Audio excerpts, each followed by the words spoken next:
I still hear it sometimes, that sound sharp and sudden like metal biting into something it never should have touched. It wasn't the yelling that stayed with me or the way the room went quiet, it was that single snip right next to my ear and the weight of something falling onto my desk that made my stomach drop before my brain could catch up. 1 second, I was just another kid trying to survive a Tuesday morning. The next, a grown woman had her fingers twisted in my hair, telling me I needed to learn respect. Yeah, that happened. And at the time, neither of us knew that moment would blow up an entire system that thought it could crush me without consequences. Back then, my name was Maya Carter, 16 years old, junior year. Public high school that loved to talk about diversity on brochures and standards in the hallways. I'd learned early how to move through places like that, head up, voice calm, never give them a reason to say I was difficult. I picked my seat carefully every day. Middle row, not invisible, not too visible either. My hair that morning was natural, clean styled, exactly the way the student handbook allowed. I knew because I'd checked twice the night before. Funny how you double-check rules when you already know you're the one they're waiting to catch. Miss Whitmore stood at the front of the room like she always did, posture stiff, smile, tight eyes scanning. When her gaze locked onto me, I felt it before she said anything.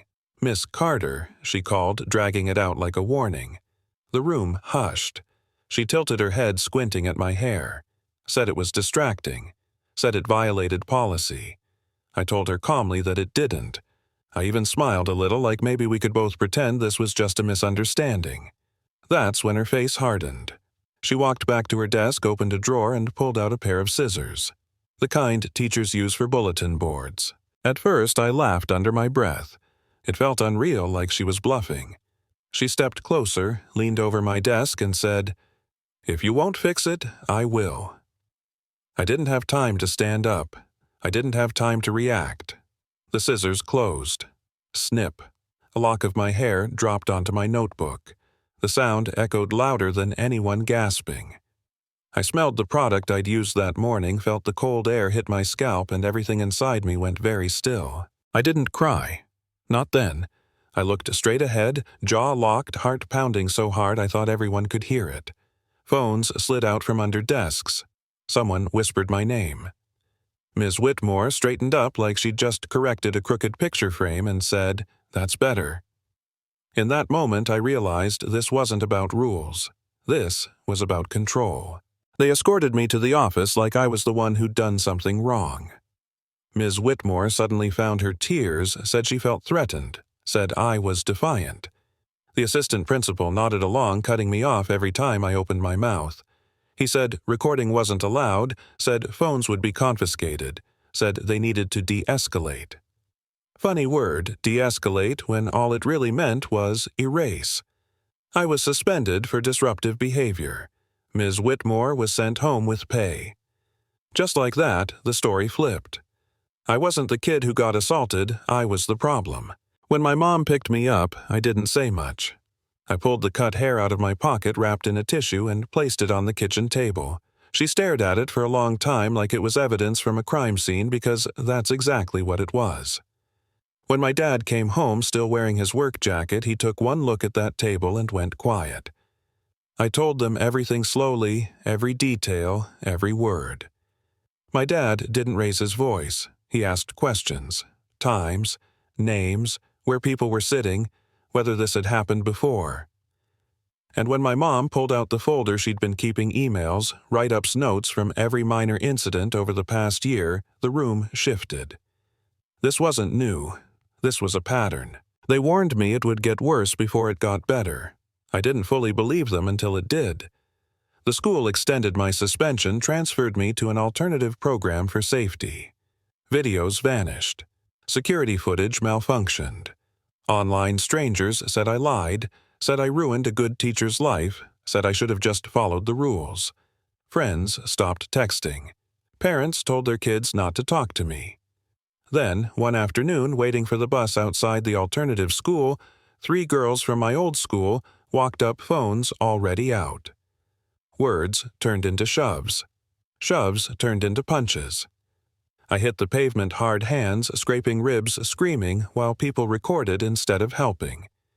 Even the police asked if I'd provoked it. Sitting in the ER that night, ice pressed to my face, my dad finally said it quiet and controlled.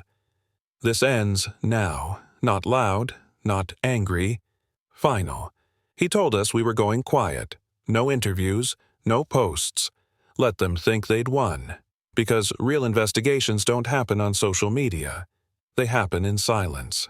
What I didn't know was that while the school board held meetings and parents argued about standards, the walls were already closing in. A custodian had copied hallway footage before it disappeared. Emails connected administrators, teachers, lawyers. Complaints going back years.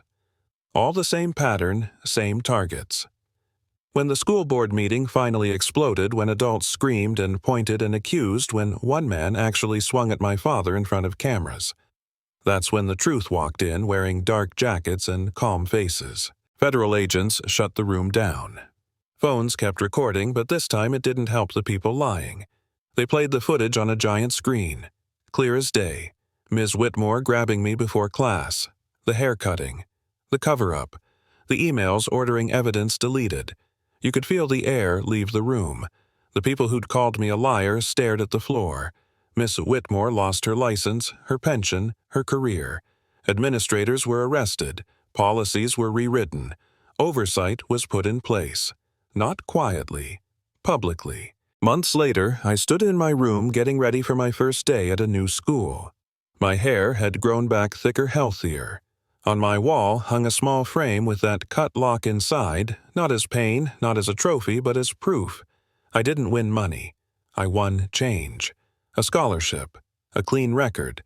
A system that couldn't pretend anymore. People still argue about it. Some say it went too far. Some say it wasn't about bias. Some say I should have kept my head down. But here's what I learned the hard way. Silence doesn't protect you. Dignity does. Truth does. And sometimes the quiet kid in the middle row is exactly the one the system should have been afraid of. So tell me what you think. Was it justice, or did it go too far? Have you ever seen power abuse dressed up as rules or been told to stay quiet for your own good? Drop your thoughts in the comments. Share your story. If you've lived something like this and if you believe these conversations matter, stick around. Because the next one might hit even closer to home.